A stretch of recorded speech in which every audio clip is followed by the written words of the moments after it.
नमस्कार दोस्तों, स्वागत है आप सभी का मेरे चैनल पे। आज हम स्टडी कर रहे हैं क्लास 11th का ज्योग्राफी का चैप्टर नंबर 3 जिसका नाम है पृथ्वी की आंतरिक संरचना, जिसे कि हम इंग्लिश में बोलते हैं interior structure of the earth. तो चलिए स्टार्ट करते हैं। तो देखिए, जो हमारा फर्स्ट पॉइंट है वो है कि पृथ्वी के धरातल पर महाद्वीप और महासागर दो प्रमुख अंग माने गए हैं। आप देखिए, जैसे कि हमारी क्या है पृथ्वी, तो इस पृथ्वी पर जो आप ये कलरफुल पार्ट देख रहे हो, तो ये क्या है, हमारे महाद्वीप है। ठीक है, यानी कि ये महाद्वीप लैंड वाला पार्ट, धरातल जिस पर हम निवास करते हैं। और जो आप ये ब्लू वाला पार्ट देख रहे हो ना, नीला नीला, तो ये क्या है, हमारा जल, यानी कि महासागर। तो यानी कि पृथ्वी के धरातल पर महाद्वीप और महासागर, यानी कि महाद्वीप और ये हमारा जो ब्लू वाला पार्ट है महासागर, दो प्रमुख अंग माने गए हैं। ओके, फिर नेक्स्ट पॉइंट है इनका कुल क्षेत्रफल। फिर आप देखिए, इसको अगर हम पढ़ेंगे तो ये देखिए 1 10 100 1000 10,000 लाख 10 लाख करोड़ 10 करोड़। अगर हम इसको इंडियन सिस्टम में पढ़ते हैं तो 51 करोड़ किलोमीटर स्क्वायर जो है, ये हमारे महाद्वीप और महासागर का कुल क्षेत्रफल है। ओके, आई रिपीट कि जो हमारा पृथ्वी है, इस पे जो महाद्वीप और महासागर हैं, इनका जो कुल क्षेत्रफल कितना है, 51 करोड़ किलोमीटर स्क्वायर है, दोनों को मिला करके। ठीक है, तो इसमें से 14 करोड़ 88 लाख 40,000 किलोमीटर स्क्वायर जो एरिया है वो हमारे महाद्वीप का है। अब देखो, ये इतना बड़ा तो आपको याद करने में प्रॉब्लम होगी, तो इसको हम शॉर्ट में पढ़ लेते हैं कि जितना हमारा कुल क्षेत्रफल है, तो उस क्षेत्रफल का 29.2% यानी कि 29.2% जो पार्ट है वो हमारे महाद्वीप यानी कि कॉन्टिनेंट का है, और जो महासागर है वो 70.8% क्षेत्र जो है हमारा महासागर के अंतर्गत आता है। अब देखिए, आप इसमें ग्लोब में देख लीजिए कि जो देखिए जो हमारा महाद्वीप है, ये क्या है, ये हमारे जल वाले भाग के अगर हम तुलना करें, ठीक है, तो वो अधिक है, यानी कि जो कॉन्टिनेंटल पार्ट है वो कम है, और जो हमारा ये हमारा ओशन वाला जो रीजन है, आपको ये ब्लू कलर का दिख रहा है ना, नीला नीला, तो यानी कि महासागर जो है वो महाद्वीपों की तुलना में महासागर जो है अधिक है। ठीक है, देखो आप देखो लैंड पार्ट कितना कम है हमारा, और जल वाला पार्ट देखो हर जगह ब्लू ब्लू ब्लू आपको दिख रहा है ना। सो जो महाद्वीप है इसका एरिया जो है कम है, इसलिए ये 29.2% है, और जो महासागर है इसका क्षेत्रफल कितना, 70.8% है। सो आई रिपीट, पृथ्वी के धरातल पर महाद्वीप और महासागर दो प्रमुख अंग माने गए हैं। इनका जो कुल क्षेत्रफल है वो 51 करोड़ किलोमीटर स्क्वायर है, जिसमें से महाद्वीप का 14 करोड़ 88 लाख 40,000 किलोमीटर स्क्वायर किसका है, हमारा महाद्वीप का है, या आप इसको शॉर्ट में याद कर सकते हैं 29.2%, और महासागरों का कितना है, 70.8% क्षेत्रफल आता है। अब देखिए, इसके आगे का हम 4th पॉइंट पढ़ते हैं। महाद्वीपों का सबसे ऊंचा शिखर कौन सा है, यानी कि जो हमारे महाद्वीप है, यानी कि लैंड वाला जो पार्ट है कॉन्टिनेंट में, सबसे बड़ा यानी कि सबसे ऊंचा शिखर कौन सा है, हमारा माउंट एवरेस्ट। ये बच्चा बच्चा जानता है ना। तो सबसे बड़ा जो ऊंचा शिखर कौन सा, हमारा माउंट एवरेस्ट है। माउंट एवरेस्ट कहाँ पर है, ये हमारे नेपाल में है। ठीक है, इसकी जो हाइट है वो कितनी है, 8,850 मीटर है, जबकि जो महासागर है उसमें सबसे गहरा गढ़ मतलब होता है खाई, यानी कि जो हमारे महासागर है उस पर सबसे गहरी वाली खाई कौन से, सबसे गहरा गढ़ कौन सा है, तो ये प्रशांत महासागर में मैरियाना गर्त है, जिसकी हाइट जिसकी जो गहराई कितनी है, 11,034 मीटर है। हम इसको इसमें पढ़ लेते हैं। देखिए, जो ये वाला हमारा पार्ट है ये हमारा पैसिफिक ओशन है। ओके, सो जो हमारा ये पैसिफिक ओशन यानी कि प्रशांत महासागर को इंग्लिश में पैसिफिक ओशन बोलते हैं।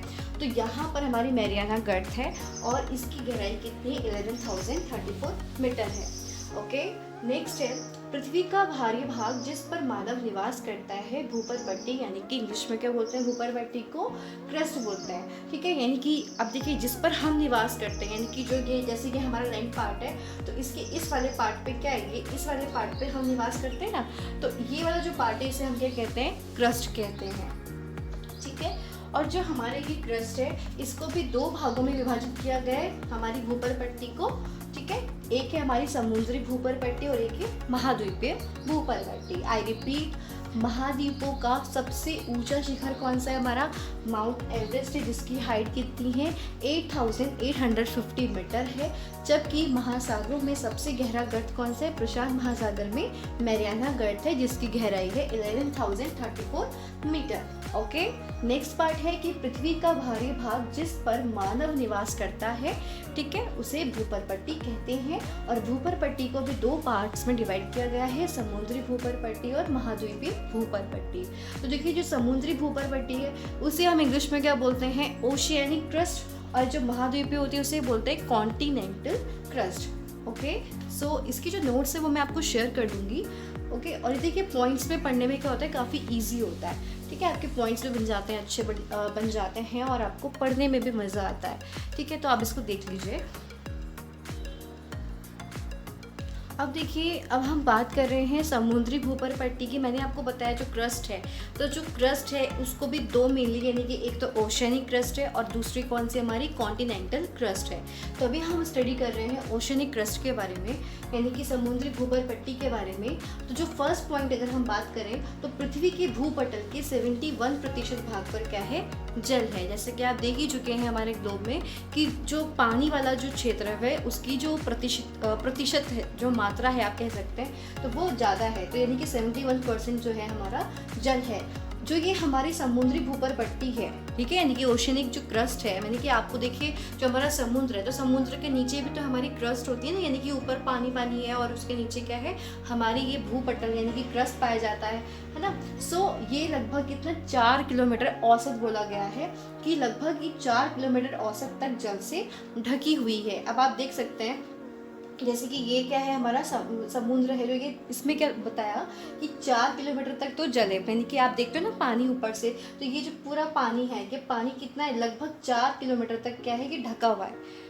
आई रिपीट, कि जो समुद्री भूपर्पट्टी है, ठीक है, तो आप देखते हो ना, जो समुद्र है ऊपर पानी पानी होता है, तो ये जो पानी है ये लगभग कितना बोला है कि 4 किलोमीटर, ये औसत है, ठीक है, एवरेज है ये कि 4 किलोमीटर तक औसत क्या है? जल से ढका हुआ है, ठीक है। अब ये जो पूरा पानी है, ये पूरा पानी है ना, तो ये पानी 4 किलोमीटर तक है, ये औसत है, ढका हुआ है। तो इस 4 किलोमीटर के नीचे क्या बताया कि इस 0.5 किलोमीटर तक क्या पाए जाते हैं? अवसाद पाए जाते हैं। और फिर इस 0.5 किलोमीटर की जो गहराई है उसके बाद फिर पुनः क्या बोला? 0.5 किलोमीटर तक कौन सी? ज्वालामुखी बेसाल्टी जो चट्टानें हैं वो हमारे इस वाले पार्ट में पाई जाती हैं। और इसमें यानी कि जो 0.5 किलोमीटर से नीचे, यानी कि 6 किलोमीटर से लगभग मोह से ऊपर, मोह असंबंधिता यानी कि मोह डिसकॉन्टिन्यूटी, ठीक है, वो आता है आपका। मतलब जैसे ये जो हमारा क्रस्ट होता है ना, ये क्रस्ट, और क्रस्ट के नीचे आता है मेंटल। तो जो ये वाला जो पार्ट होता है ना, ये यानी कि जो क्रस्ट को मेंटल से अलग करता है, तो उसको बोलते हैं मोह असंबद्धता। तो यहाँ पे यही बोला गया है कि 4 किलोमीटर नीचे और इससे यानी कि ये 6 किलोमीटर से नीचे, जैसे कि 0.5 किलोमीटर आया, ठीक है, तो इससे बोला कि 6 से तक लगभग कितना हमारा मोह से ऊपर, ये मोह से ऊपर, ठीक है, यहाँ पे हमारी जो होती है ये भूकंपीय परत 3 पाई जाती है। आई रिपीट, देखो दोबारा से समझते हैं कि जो हमारा समुद्र है, ठीक है, ये ऊपर से हम देख रहे हैं, तो ये देख सकते, ये हम क्या है? हम ह्यूमन हम देखते हैं ना इसको, समुद्र को ऊपर से जल देख रहे हैं। तो जो ये जल की जो गहराई है, ठीक है, इसने बोला कि इतना लगभग 4 किलोमीटर तक ये जल से ढका है। ओके, आप समझो, इमेजिनेशन करो कि 4 किलोमीटर तक ये जल से ढका है। उसके नीचे क्या पाए जाते हैं? इस वाले पार्ट में 0.5 किलोमीटर तक हमारे अवसाद होते हैं। अवसाद को इंग्लिश में बोलते हैं सेडिमेंट्स। ओके, फिर आता है हमारा कि 0.5 किलोमीटर के नीचे 0.5 किलोमीटर तक हमारे ज्वालामुखी बेसाल्टी चट्टानें होती हैं, जिसे कि भूकंपीय परत 2 कहते हैं, ठीक है। आई रिपीट कि ये वाला जो पार्ट है हमारा 0.5 किलोमीटर तक, यहाँ पे हमारी ज्वालामुखी बेसाल्टी चट्टानें पाई जाती हैं, और इस वाले क्षेत्र को भूकंपीय परत 2 भी कहते हैं। ओके, और फिर उसके नीचे यहाँ पे बोला है कि इसके नीचे लगभग 6 किलोमीटर से नीचे और मोह से ऊपर, मोह मैंने आपको बता दिया कि क्या होता है कि जैसे हमारा जो पृथ्वी के आंतरिक भाग को मेनली 3 पार्ट्स में डिवाइड किया गया है ना, क्रस्ट, मेंटल, कोर। तो जो ये क्रस्ट को, ठीक है, ये क्रस्ट और मेंटल को, इन दोनों को जो बीच में ये अलग करता है वो कौन करता है? मोह असंबद्धता, ठीक है। नामक ये एक क्या होता है, ये अलग करता है हमारे क्रस्ट को मेंटल से। तो जो बोला उसने कि भाई 6 किलोमीटर से नीचे और मोह से ऊपर, मतलब कि इससे ऊपर, ठीक है। तो ये वाला जो पार्ट होता है ना हमारा, इसे हम भूकंपीय परत 3 कहते हैं। और यहाँ पे जो हमारे भूकंप की जो 3 तरंगे होती हैं ना, प्राइमरी, सेकेंडरी, लाइन वेव्स होती हैं, ठीक है। तो इनकी जो स्पीड होती है, प्राथमिक तरंगे, द्वितीय तरंगे जैसे हिंदी में बोलते हैं, और धरातलीय तरंगे, ठीक है। तो जो यहाँ पे भूकंप की तरंगों की जो गति होती है ना, यहाँ पे इस वाले पार्ट में देखिए, यहाँ पे क्या होती है, भूकंप की तरंगों की गति बहुत तेज होती है। इसको एक बार फिर से रिपीट कर लेते हैं कि जो समुद्री भूपर पट्टी है, तो पहले तो एक पॉइंट ये आ गया कि हमारी पृथ्वी के भूपटल के 71% भाग पर जल है। सेकंड है कि यह भूपर पट्टी जो है लगभग 4 किलोमीटर तक जल से ढकी हुई है, ठीक है। इसको मैंने पूरा लिखने की बजाय मैंने आपको डायग्राम से समझा दिया है, ठीक है, कि ये समुद्र है, ये देखो ये जल वाला पार्ट है, ठीक है। ये लगभग कितना बोला कि 4 किलोमीटर तक ये ढका है, जो हमारे समुद्र है ना, तो ये लगभग 4 किलोमीटर तक ढके, जैसे ऐसे पूरा इतना ढका हुआ है कि जल से। और उसके नीचे 0.5 किलोमीटर तक हमारे अवसाद यानी कि सेडिमेंट्स पाए जाते हैं। 0.5 किलोमीटर, इसके नीचे भी 0.5 किलोमीटर तक हमारी ज्वालामुखी बेसाल्टी चट्टानें पाई जाती हैं, जिन्हें भूकंपीय परत 2 कहते हैं। और उसके बाद 6 किलोमीटर से नीचे और मोह से ऊपर तक जितना भी पार्ट होता है उसको हम भूकंपीय परत 3 कहते हैं, इस वाले पार्ट को। और यहाँ पे जो हमारे भूकंप की जो तरंगे होती है ना, प्राइमरी, सेकेंडरी, लाइन वेव्स, जिसे हम हिंदी में क्या बोलते हैं, प्राथमिक तरंगे, द्वितीय तरंगे और धरातलीय तरंगे, तो जो इनकी स्पीड होती है ना, तो वो इस वाले पार्ट में तेज हो जाती है। ओके, सो ये है हमारा समुद्री भूपर पट्टी के बारे में। अब हम बात कर रहे हैं महाद्वीपीय भूपर पट्टी की, जिसे कि हम इंग्लिश में बोलते हैं कॉन्टिनेंटल क्रस्ट, ठीक है। सो जो इसकी मोटाई होती है वो 25 to 50 किलोमीटर तक मानी गई है, इसकी मोटाई, किसकी, महाद्वीपीय भूपर पट्टी की जो मानी गई है। और जो इसकी ऊपरी परत है, ठीक है, जो महाद्वीप है, तो जो इसकी जो ऊपरी परत है वो अवसादी, आग्नेय तथा रूपांतरित चट्टानों से निर्मित है, ठीक है। आई रिपीट कि जो हमारी महाद्वीपीय भूपर पट्टी है, इसकी जो मोटाई है वो 25 से 50 किलोमीटर तक मानी गई है। इसकी जो ऊपरी परत है वो अवसादी, आग्नेय तथा रूपांतरित चट्टानों से निर्मित है, ठीक है। जो अवसाद होता है उसे हम इंग्लिश में बोलते हैं सेडिमेंट्स रॉक्स, ओके। आग्नेय चट्टानों को बोलते हैं इग्नियस रॉक्स, और रूपांतरित चट्टानें जो होती है इसको हम बोलते हैं मेटामॉर्फिक रॉक्स, ठीक है। सो कौन कौन से सेडिमेंट्स, इग्नियस एंड मेटामॉर्फिक जो रॉक्स होती हैं, इनसे इसकी जो ऊपरी परत बनी होती है महाद्वीपीय भूपर पट्टी की, ओके। सेकंड है, थर्ड पॉइंट है इसमें सिलिका और पोटेशियम। अच्छा देखिए, सिलिका और पोटेशियम का जो साइन जो होता है साइंस में हमारा, तो सिलिका का SI होता है, ठीक है, पोटेशियम का K होता है। तो यानी कि सिलिका और पोटेशियम की जो मात्रा होती है वो अधिक होती है हमारे महाद्वीपीय भूपर पट्टी में। और लोहा यानी कि Fe, कैल्शियम यानी कि Ca तथा मैग्नीशियम यानी कि Mg, इसकी जो मात्रा होती है वो कम पाई जाती है। मैं आपको थोड़ा शॉर्ट वो भी बता दी जा रही हूँ साइंस में। लोहा देखिए जो क्या होता है, उसका सूत्र क्या होता है, Fe, कैल्शियम होता है Ca और मैग्नीशियम होता है Mg, ठीक है। तो जो इसकी मात्रा जो होती है वो कम पाई जाती है हमारे महाद्वीपीय भूपर पट्टी में, जबकि सिलिका और पोटेशियम की मात्रा अधिक होती है, ओके। नेक्स्ट है हमारा पॉइंट कि इसका जो घनत्व होता है, किसका, समुद्र, जो हमारी महाद्वीपीय भूपर पट्टी है, ठीक है, इसका जो घनत्व होता है, या हमारे शॉर्ट में लिख दिया है कि वो इसका घनत्व यानी कि महाद्वीपीय भूपर पट्टी का जो घनत्व होता है वो समुद्री भूपर पट्टी की तुलना में जो होता है वो कम होता है। यानी कि समुद्री भूपर पट्टी की जो डेंसिटी होती है, ठीक है, घनत्व होता है वो अधिक होता है, और महाद्वीपीय भूपर पट्टी का जो घनत्व होता है वो कम होता है।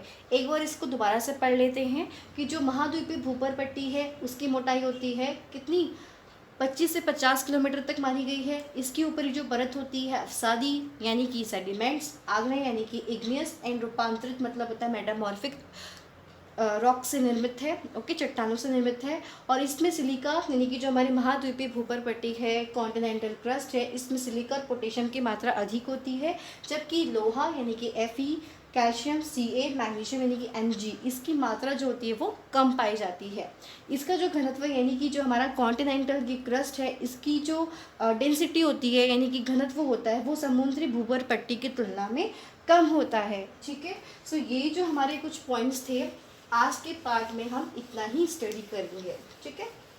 अच्छा हाँ, साथ ही एक और पॉइंट रह गया है कि जैसे आप देखते हैं कि ये हमारा, जैसे ये महाद्वीप वाला पार्ट है, ठीक है, ये हमारा महाद्वीप वाला पार्ट है और ये हमारे हैं महासागर यानी कि जल वाला पार्ट। तो ऐसा नहीं है कि यहाँ पे मतलब कि यहाँ पे ये समुद्र स्टार्ट हो रहा है तो यहाँ पे ये महाद्वीप यहीं पे ख़त्म हो जाता है, ऐसा नहीं है। बल्कि ये क्या होता है, ये आगे तक धीरे धीरे नीचे तक मतलब कुछ गहराई तक ये जाता है, ठीक है। आप ये नहीं कह सकते हो कि बस ये यहीं पे ख़त्म हो जाता है बिल्कुल इसी सीमा पे कि जहाँ से बस समुद्र स्टार्ट है तो महाद्वीप यहीं पे ख़त्म हो गया, ऐसा नहीं है। बल्कि वो नीचे तक थोड़ा सा, वो क्या बोलते हैं, कॉन्टिनेंटल ड्रिफ्ट बोलते हैं, निमग्न तट बोलते हैं हिंदी में, हाँ, निमग्न तट जो होता है वो मतलब नीचे तक जाता है। ये महाद्वीप ऐसा नहीं होता है कि जहाँ से समुद्र स्टार्ट हो गया यहीं पे ख़त्म है, बल्कि वो उसके नीचे तक कुछ गहराई तक जाता है, ठीक है। सो आज हमने बेसिक चीज़ें जानी, छोटी छोटी चीज़ें जानी कि जो हमारा पृथ्वी है इस पे दो प्रमुख अंग कौन कौन से हैं, महाद्वीप, महासागर है, ठीक है। महाद्वीप का जो पार्ट है वो कम है, महासागर जो है उसका पार्ट अधिक है, ठीक है। और हमने पढ़ा कि जो क्रस्ट है इसको मेनली दो पार्ट्स में डिवाइड किया गया है, एक है समुद्री भूपरपट्टी और एक है हमारी धरातलीय भूपरपट्टी यानी कि oceanic crust and continental crust, इसके बारे में हम पढ़ चुके हैं, ठीक है। तो इसका ये फर्स्ट पार्ट है, इसके लिए इट्स इनफ, ठीक है, आज के लिए इतना इनफ है।